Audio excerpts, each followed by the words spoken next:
Les damos la bienvenida desde la Subconsejería de FELSOCEM para el Ecuador, ASOCEM UNL y CEPEM, y todo nuestro equipo organizador a este día de videoconferencia. Esperamos que puedan disfrutar y aprender la tarde de hoy de la disertación del universitario José Quispe, con la temática Vacunas e Inmunizaciones. Antes de comenzar, les recordamos a todos los participantes que esta transmisión quedará disponible en el canal de YouTube de ASOCEM UNL. De igual manera, para obtener la certificación deberán resolver la evaluación diaria, cuyo enlace se enviará al grupo de WhatsApp.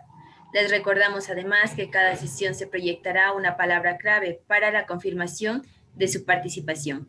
El link estará habilitado durante 15 minutos, más la última evaluación que se realizará al finalizar la videoconferencia del día de hoy, la cual estará habilitada hasta las 12 horas p.m. del día de mañana. En conjunto, la sumatoria de todas las evaluaciones requerirá un mínimo del 80% para la obtención del certificado. Recuerden además que para evitar interrupciones de la conferencia, sus micrófonos estarán silenciados y sus cámaras apagadas. Y para la formulación de sus preguntas estará habilitado el chat del grupo de WhatsApp, así como también las podrán formular por el chat de esta plataforma o a su vez solicitar la palabra para que se activen su micrófono y formular su pregunta, las cuales serán respondidas al final de esta disertación. Sin más que agregar, es un honor presentarles a José Quispe, quien es estudiante del 10º ciclo de la Universidad Nacional de Loja. Bienvenido, José. Adelante, por favor. Muchas gracias, María, David, por la presentación. Buenas tardes, chicos, con todos. Muchas gracias por su asistencia el día de hoy. Richard, si me ayudas, por favor, para poder compartir la pantalla. Muchas gracias.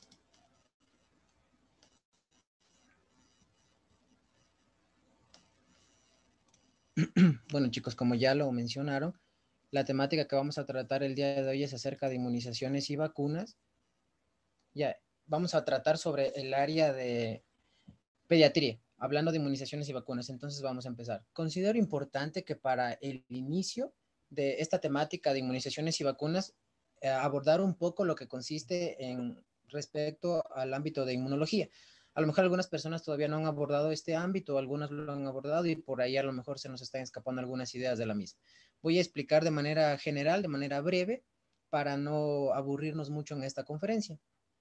Entonces, sabemos que normalmente nuestro cuerpo, nuestro organismo tiene barreras de defensas que funcionan como una pared, que lo que van a hacer es proporcionarle defensa, ¿sí? Ante determinadas enfermedades infecciosas producto de bacterias o de virus. Entonces, se va a definir la inmunidad como la capacidad que tiene el propio organismo de defenderse contra determinadas enfermedades causadas por determinadas bacterias o virus. ¿Ya?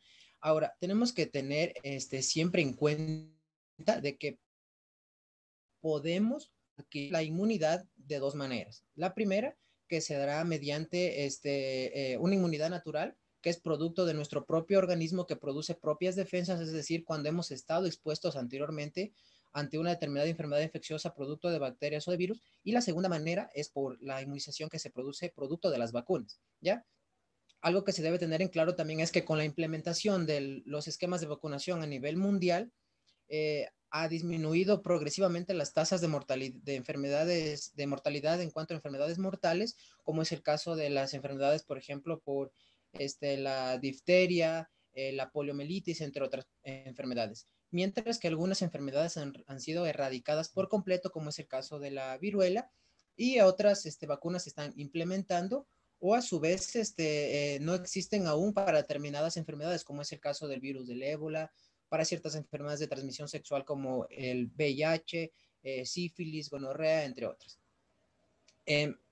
Ya, es importante, asimismo, la protección, tener en mente la protección que nos van a otorgar el hecho de que nosotros podamos vacunarnos, ¿sí? Ya voy a explicar un poco más a profundidad de esto a continuación. En cuanto al tipo de inmunidad que nosotros adquirimos, se van a dividir en dos, una activa y una pasiva. La inmunidad activa, esta inmunidad es producto de las vacunas, ¿sí? A diferencia de la inmunidad pasiva, que es producto de anticuerpos, ya. Entonces, en esta inmunidad activa, ¿sí? Como lo digo, es producto de las vacunas. Lo que va a suceder es que se va a dar una estimulación de las defensas naturales de nuestro organismo. Como lo digo, esta proviene de las vacunas. Entonces, ¿de qué van a estar compuestas o qué van a contener estas vacunas? Pues, como se muestra a continuación, que son fragmentos no infecciosos de bacterias o virus, toxoides. Estos toxoides lo que van a hacer son sustancias que son perjudiciales para nuestra salud, pero que han sido debilitadas para que se puedan utilizar para que produzcan mecanismos de defensa en nuestro organismo, y también por microorganismos atenuados o debilitados. Esta inmunidad activa, como lo digo, viene de las vacunas y está dada para el público en general, a diferencia de la inmunidad pasiva, que nos va a otorgar una inmunidad temporal mediante la administración de anticuerpos y que se va a administrar directamente o específicamente hacia un grupo determinado de la población a atacar contra una determinada enfermedad, como es el caso de la gripe, por ejemplo. Ahora, como lo digo, de la inmunidad pasiva proviene de los anticuerpos, en cambio. Entonces, ¿de dónde vamos a obtener estos anticuerpos? Pues de los siguientes: de sangre de los animales, específicamente del suero.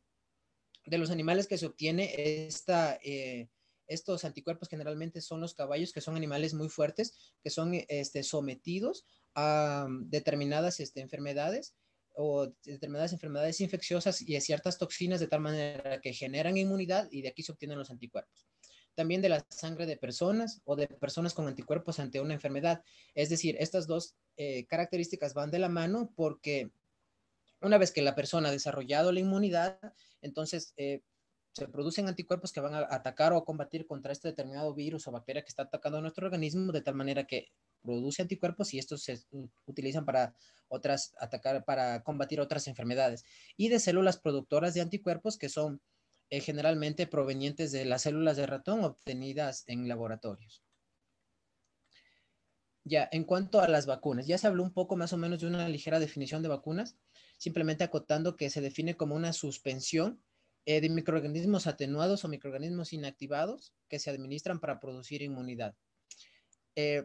Estas vacunas se van a llamar de acuerdo a los antígenos de los que están formados. Entonces, las vacunas monovalentes están formadas por un solo antígeno, las polivalentes por varios antígenos de un solo microorganismo, y las combinadas de varios antígenos de diferentes microorganismos. Y en cuanto a la clasificación de la vacuna, hay que tener, tenemos dos clasificaciones, que es según la indicación y según el estado de la vacuna. La que más importa es según el estado de la vacuna. Según la indicación, se catalogan como sistemáticas o no sistemáticas. Las sistemáticas, que son aplicadas para el público en general, como es el caso, o sea, de manera general o de manera universal, como es el caso de la vacuna de la hepatitis B. Tenemos el caso de las vacunas no sistemáticas, a su vez, que solo se aplican hacia ciertos grupos determinados de la población. La financiada, que ya lo menciona su nombre, que son vacunas que están cubiertas bajo el financiamiento del Ministerio de Salud, y las no financiadas, que no las cubren. Hablando específicamente de España, las vacunas que no cubren allá son el rotavirus. Y según el estado, esto es clave, sí, para poder entender la composición de la vacuna. Entonces, según el estado, tenemos por microorganismos muertos o inactivados, es decir, microorganismos que han sido debilitados o muertos de tal manera que no son capaces de llegar a producir la infección o la enfermedad en el organismo, ¿sí? Esta tiene una duración mayor, es más intensa, y una duración menor, es menos intensa, y va a ser necesario administrar dosis de refuerzo en cuanto a las vacunas que son de este tipo. Mientras que las vacunas que son producto de microorganismos vivos o atenuados, en cambio, estos son microorganismos que han sido modificados de tal manera que, asimismo, que al igual que la vacuna por microorganismos muertos o inactivados, no tiende a producir la enfermedad. Pero tiene una ventaja sobre la de microorganismos muertos o inactivados, porque esta es más intensa, es más duradera y va a necesitar menos dosis de refuerzo, a diferencia de la anterior. Ya, en cuanto a la administración de las vacunas, hay que tener en cuenta y diferenciar el lugar de administración y la vía de administración. En cuanto a la vía de administración, tenemos la vía oral, en la que podemos administrar la vacuna del rotavirus, el cólera, la fiebre tifoidea, la intranasal como la vacuna antigripal, y las inyectables, que son las que mayormente se tienden a utilizar, que son las que se van a aplicar por vía intramuscular, y salvo ciertas excepciones, como es el caso de la vacuna para la varicela, que se aplica por vía subcutánea. En cuanto al lugar de administración, pues como nos estamos rigiendo específicamente al ámbito pediátrico, entonces vamos a clasificar a estos grupos en tres grupos etarios: en menores de 1 año, 1 a 3 años, y mayores de 3 años. Entonces, en los menores de 1 año vamos a aplicarles, como se puede observar en la gráfica, en la región, en la cara, perdón, anterior y lateral del muslo. ¿Por qué vamos a aplicar en esta región si normalmente se aplica en el deltoides? Pues porque a esta edad el deltoides todavía no está muy desarrollado, por lo tanto no es posible que nosotros podamos aplicar la vacuna en esta región.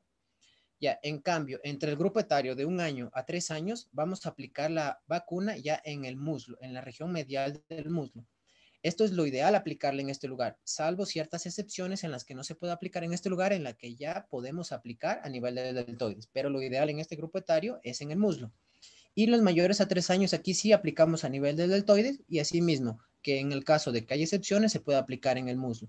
Entonces tenemos así que en menores de 1 año, cara anterior y lateral del muslo, de 1 a 3 años en la región anterior del muslo y mayores a 3 años en el deltoides. Ya, en cuanto a las reacciones adversas. Bueno, como sabemos, todos los fármacos tienen reacciones adversas y contraindicaciones y las vacunas pues no son una excepción. Sin embargo, hay que tener en cuenta y no confundirnos, porque aquí es donde nacen los diferentes grupos antivacunas. Nosotros como personal de la salud somos quienes debemos más bien concientizar a que se cumpla todo el esquema de vacunación y mantenernos de una manera bien ordenada y estricta con respecto al mismo. Entonces, dentro de estas reacciones adversas se catalogan como locales y generales. En las locales, como se puede ver, son reacciones inflamatorias locales, es decir, en el sitio donde se ha dado la administración del medicamento, y las generales como fiebre, cefalea, urticaria y anafilaxia. Estas reacciones adversas también se pueden clasificar como leves y graves. Ahora, antes de empezar a explicar estas leves y graves, hay que tener en cuenta que las reacciones adversas en realidad es poco probable que suceda, ¿ya? Entonces, tenemos las reacciones leves que van a ser fiebre, cefalea y urticaria. Estas tres son clave. Ya, en el caso de que suceda estas reacciones adversas leves, como les digo, fiebre, cefalea y urticaria, generalmente las medidas se van a implementar o el control de las mismas se van a hacer en casa, ¿sí? Y siempre, normalmente, el médico o el personal que ha aplicado la vacuna va a darle recomendaciones a la persona que ha ido con el niño a hacerle vacunar, de tal manera que ya sabe las medidas que tiene que tomar, por ejemplo, paños de agua tibia, medicamentos, entre otras medidas. Ya.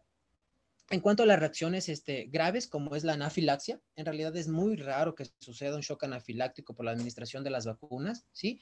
Pero en caso de que vaya a suceder, pues existen ciertos signos de los cuales no vamos a andar mucho, ¿sí? Pero de manera general, para explicarlo, por ejemplo, el niño lo que más va a presentar es dificultad respiratoria, que es la disnea, ¿no? Entonces también va a tornarse azulado o cianótico, que son signos que van a catalogar al niño como un posible shock anafiláctico. El niño va a referir que no puede respirar o se va a quejar. Ya. En estos casos, lo ideal en las personas pues que no están en el ámbito de la salud, lo que van a hacer es, o lo que tienen más claro que hacer es comunicarse de manera breve a un centro de salud muy cercano, a un médico, para que nos pueda ayudar con esto y no suceda o esta situación no pase a mayores.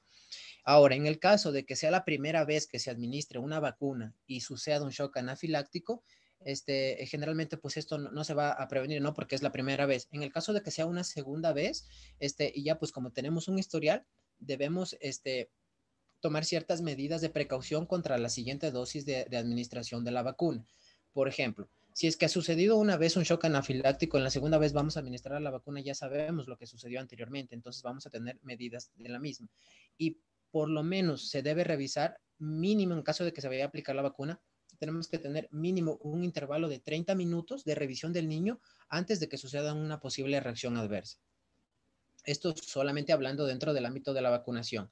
Nada de por otras situaciones, como por ejemplo por alimentos, alergias al polen, entre otras situaciones. En cuanto a las contraindicaciones, en realidad solo hay una contraindicación para la administración de las vacunas, que es en el caso de que haya reacciones adversas graves, es decir, un historial previo, como lo digo, una anafilaxia, pero solamente hay ciertas circunstancias en las que no se va a aplicar la vacuna, pero por lo general mediante o tomando las medidas necesarias de precaución para la siguiente administración o la siguiente dosis de la vacuna se lo puede hacer. ¿Ya? Hay una contraindicación porque sabemos, a lo mejor se pregunten o hayan visto a lo largo de la carrera de que hay ciertas vacunas que tienen componentes del huevo, ¿ya? Entonces tenemos que, algunas no están contraindicadas, ¿sí? En los niños, por ejemplo, la vacuna triple vírica, que es la SRP, sarampión, rubiola y parotiditis, no están, a pesar de que tienen componentes del huevo, no están contraindicadas su administración en los niños, de tal manera que asimismo, como lo mencioné anteriormente, en la anafilaxia lo que se tiene que hacer es mínimo una revisión de un tiempo de 30 minutos para poder tomar medidas en caso de que haya una reacción o estar preparados para la misma. Hay ciertas vacunas que también, otras vacunas, perdón, que contienen componentes del huevo, como es el caso de la vacuna para la fiebre amarilla. Esta sí está contraindicada para la administración en el adulto, en cambio esta sí. De ahí el resto, como la única contraindicación grave, como lo menciona, es una reacción adversa grave, es decir, un shock anafiláctico previo, un historial. Ya, entrando ya a lo que corresponde a cada vacuna, como ya habíamos visto más o menos de cómo está conformado y lo que constituye cada tipo de vacuna, su contenido, la inmunidad, etcétera. Entonces tenemos la vacuna de hepatitis B. Esta es una vacuna de tipo recombinante. Sus indicaciones son universales y en personas no vacunadas o en grupo de riesgo. Generalmente la vacuna de la hepatitis B, al igual que la vacuna de la BCG, se tienen a aplicar dentro de las primeras 24 horas del recién nacido, ¿sí? Y en las situaciones especiales para la aplicación de esta vacuna son una madre portadora de antígeno de superficie de la hepatitis B, que se debe aplicar a sí mismo en las primeras 12 horas de nacido del bebé, o a su vez también otras situaciones especiales por inoculación accidental. En el caso de la vacuna de la Haemophilus influenzae tipo B, este es de tipo conjugada de polisacárido capsular con toxoide tetánico. Sus indicaciones son universales y aplicarse en niños mayores a 5 años que no han sido vacunados. Y las situaciones especiales para su aplicación son contactos con casos de enfermedad. En el caso de la DTP, que es la difteria, de tétano y parapertusis, ¿sí? Tenemos que este es de tipo conjugada de toxoide diftérico, la letra D, tetánico, la letra T, y de bordetella pertussis o bordetella parapertussis de la letra P. Sus indicaciones asimismo son universales y se aplica también en ciertas situaciones especiales como profilaxis de heridas o refuerzos de dosis de tétanos. En el caso de la vacuna de la poliomielitis, tenemos dos tipos. La de tipo Sabin y la de tipo Salk. Y también aquí va a catalogarse de acuerdo a la vía de administración. Entonces tenemos la de tipo oral, que es la de tipo Sabin, que es la de virus atenuados. Esta vacuna en ciertos países ha sido ya o está actualmente en desuso debido a las reacciones que puede llegar a producir. Se han reportado ciertos casos que se ha dado, como por ejemplo una poliomielitis paralizante, de tal manera que en España sí está en desuso, mientras que en otros países que no tienen la economía necesaria o adecuada, países que están en vías de desarrollo, esta vacuna aún sigue en uso. Y la que se utiliza más, sí, que sigue en uso constante, es la de tipo SAL, que es una vacuna parenteral formada por 3 poliovirus inactivados. Las situaciones especiales que se van a utilizar para la administración de de la vacuna de la polio, son adultos no vacunados que van a viajar específicamente a países endémicos propios de esta patología, como por ejemplo Afganistán, Pakistán, entre otros países. Y en el caso de trasplantes de progenitores hematopoyéticos. En el caso de la SRP, que es la vacuna triple vírica, sarampión, rubiola y parotiditis, esta es de tipo combinada de virus atenuados, es decir, de virus debilitados, ¿sí? Sus indicaciones son universales. Generalmente esta vacuna está recomendada a partir de los 12 meses. No se debe aplicar esta vacuna antes. Ahora, ¿por qué? Tenemos que normalmente en el momento de la lactancia, la madre mediante el bebé, perdón, mediante el amamantamiento está pasando, la madre le está pasando al niño diferentes anticuerpos, de tal manera que si aplicamos la vacuna de la SRP antes del año, lo que vamos a hacer es impedir que se dé una respuesta normal de esta vacuna en el organismo del bebé, ¿sí? Entonces, aplicarse a partir del año. Perdón. Ya, hay ciertas excepciones que sí, que nos mencionan que se puede aplicar antes de este año, que es a los 6 meses, sí, pero aquí siempre se debe tener cuidado y tener en cuenta para aplicar las siguientes dosis de SRP. Las situaciones especiales en las que se debe aplicar es en el caso de la administración de inmunoglobulinas intravenosas o hemoderivados o ciertos pacientes con VIH. La vacuna de la varicela, por su parte, es una vacuna de virus vivos atenuados. Asimismo, sus indicaciones son universales. Y al igual que la vacuna de la SRP, está en sus situaciones especiales para su administración, son la administración de inmunoglobulinas intravenosas o hemoderivados, o en el caso de VIH. En el caso del meningococo, he puesto en una sola diapositiva todas las vacunas del meningococo por lo siguiente. Tenemos diferentes virus. Entonces, la del meningococo tipo C, tipo B y la tetravalente. El meningococo tetravalente cubre el meningococo tipo C, el tipo A, el tipo Y y el W135. En el caso del meningococo tipo C, esta es de tipo conjugada de polisacárido capsular más proteínas. La del meningococo tetravalente es una conjugada de polisacárido capsular tetravalente más proteínas que cubre todas las cepas mencionadas. Y sus indicaciones son contactos con enfermedades, viajes a zonas endémicas, como por ejemplo zonas de Arabia Saudita, África, entre otras regiones, y también en el caso de VIH, pacientes inmunocomprometidos. Y la de meningococo de tipo B, que es una recombinante tetravalente, y sus indicaciones es que está recomendada. Dentro del esquema de vacunas no está contemplado esta meningococo, pero se recomienda pues para evitar la transmisión de la enfermedad. En el caso de la vacuna del neumococo, asimismo existen dos tipos, la VNP23, que es la de polisacáridos puros, y la VNC10 y VNC13, que es de polisacáridos conjugados. Las indicaciones son para todos los niños, situaciones especiales en caso de pacientes inmunodeprimidos y pacientes mayores a 65 años con patologías. En el caso de estos pacientes mayores a 65 años con patologías, generalmente lo que se tiende a hacer es aplicarse sí una vacuna que no es tan efectiva como la segunda, que es la VNC10 y la VNC13, sí, es la VNP23, que es la de polisacáridos puros, se aplica en este grupo etario, en los mayores igual a 65 años de edad, aquellos pacientes que presenten enfermedades cardiovasculares, enfermedades respiratorias, enfermedades digestivas, entre otro tipo de patologías crónicas. La vacuna del papiloma humano, la VPH, esta es de tipo VLP, ¿sí? Que es sus indicaciones son una administración general para niñas de 12 años. Ahora, en cuanto a la administración de esta vacuna, pues existe cierta controversia en ciertos grupos etarios, ¿no? Y generalmente de la bibliografía en donde obtuve esta información nos menciona a partir de los 12 años, pero la Organización Mundial de la Salud nos menciona que podemos aplicar esta vacuna desde los 9 a los 14 años en todas las niñas antes de su inicio de las relaciones sexuales.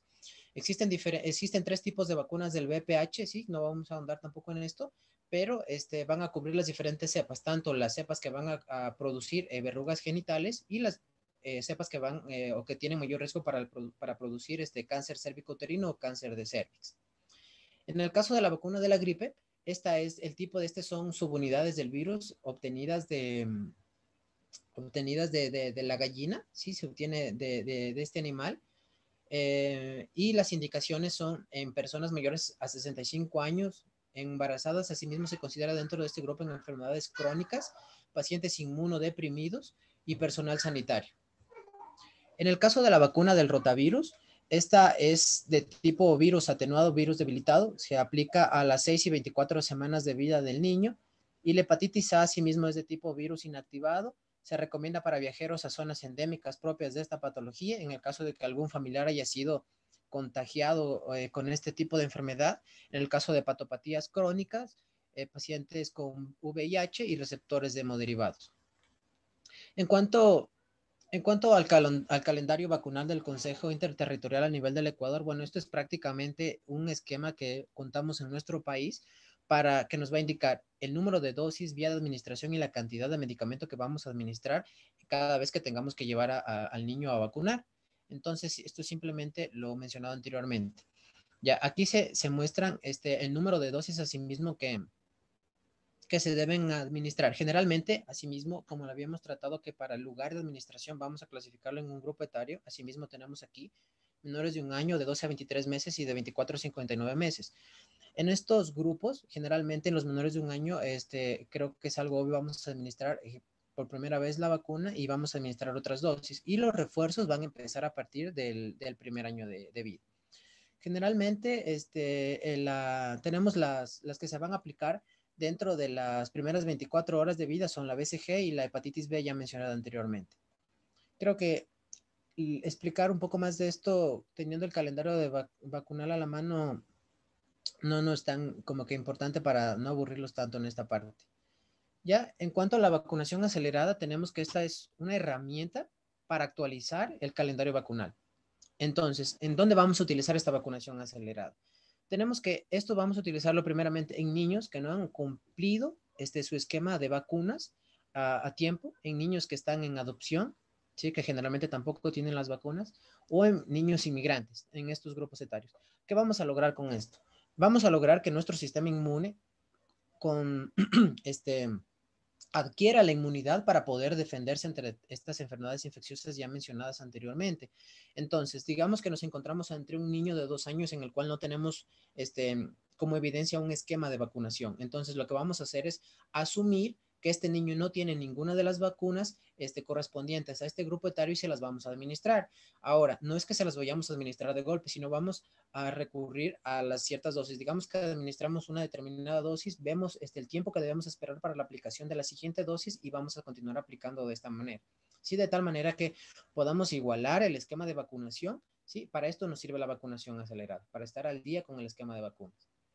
La vacunación en el viajero, hasta nada más es ya así mismo explicado, que es las vacunas que vamos a utilizar, que generalmente son como requisitos para llegar a otros países, para que otros países nos permitan el ingreso. Entonces se van a catalogar en 3 grupos, que son las vacunas rutinarias en los calendarios nacionales de inmunización, las vacunas exigidas por ley en ciertos países para entrar en ellos y las vacunas recomendadas antes del viaje según las circunstancias. Generalmente las vacunas que se van a pedir aquí son la vacuna para la fiebre amarilla, el meningococo tetravalente, que ya habíamos dicho que cubre las cepas B, C, A y W135, para el cólera, la encefalitis japonesa, la fiebre tifoidea, la hepatitis A, la rabia y la tuberculosis. Algo que me olvidaba de mencionar es lo siguiente, me olvidaba de mencionar algo en cuanto a las reacciones adversas ya tratadas previamente, que tenemos normalmente el Ministerio de Salud es el quien se encarga de las diferentes campañas de vacunación, ¿no? Entonces, hay en ciertos casos que se exige como requisito para matricular a los niños dentro de las diferentes instituciones tener el carnet de vacunas al día. Sin embargo, existen ciertas circunstancias en que a lo mejor por descuido de los padres, por diferentes ocupaciones, no es posible completar todo este esquema de vacunas. Por lo tanto, estos niños están desigualados en este esquema de vacunas. Entonces, en las campañas de vacunación lo que se hace es ir a los diferentes centros educativos, revisar estos esquemas de vacunas, estos carnet de vacunas, para ver cómo están. Y se encuentra con la sorpresa de que hay niños que no tienen, que por ejemplo, solo se han aplicado la vacuna dentro del primer año de edad, algunas solo hasta el año y medio, otros hasta los 2, así. Entonces, estas reacciones adversas, como lo menciono, digamos que un niño está desigualado con 4 vacunas. Entonces vamos a aplicar una vacuna en el muslo, una vacuna en el deltoides, una vacuna por vía oral. Entonces, en estos casos es más probable que sí suceda reacciones adversas, pero asimismo, son reacciones adversas leves. Aquí sí va a haber fiebre, casi es con mucha seguridad que haya fiebre. Cefalea puede presentarse, pero lo que mayormente es la fiebre. Entonces, hay que tener en cuenta de que el favor, o sea, no nos lo hacemos simplemente nosotros, sino no lo hacemos solo como para nuestra protección, sino lo hacemos para nuestra familia y para la comunidad en general. De tal manera que esta protección, como lo digo, es un círculo. Se protege la comunidad, se protege la familia, nos protegemos nosotros y de tal manera evitamos el contagio o que una enfermedad siga continuando. Entonces, como concientizar un poco también a esto, a cumplir todo el esquema de vacunación, a informarse un poco más de estas situaciones, por lo que esto en general es un beneficio, como lo digo, para todos. Hasta aquí, chicos, es mi exposición. No me quiero despedir sin una frase pequeña que les he traído, que dice que las enfermedades no nos llegan de la nada, se desarrollan a partir de pequeños pecados diarios contra la naturaleza. Cuando se hayan acumulado suficientes pecados, las enfermedades aparecerán de repente. Hipócrates. Hasta aquí, chicos, muchas gracias por su atención, perdón. Y la palabra clave ya la vamos a mencionar aquí, ya la estoy proyectando. Eso sería todo, chicos. Muchas gracias. De parte del comité organizador y de los asistentes, agradecemos enormemente su participación en esta magnífica conferencia. El mensaje transmitido ha sido enriquecedor. Nos llevamos por tal conocimientos muy valiosos para implementar tanto en nuestra vida personal como profesional. Por ello, mil gracias, José. De esta manera daremos paso a la ronda de preguntas.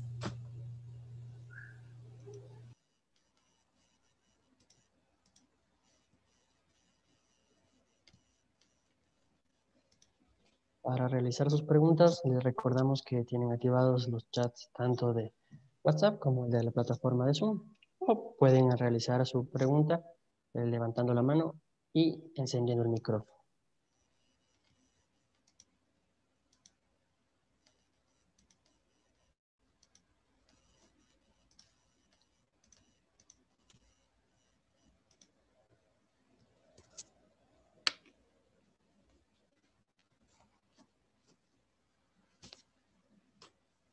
evaluación, que quedará habilitado hasta el día de mañana a las 12 de la tarde, el mismo que tendrá un mínimo del 80% para obtener el certificado.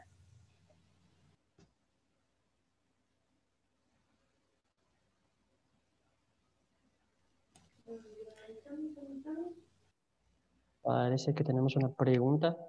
Vi una manita levantada de parte de Albita.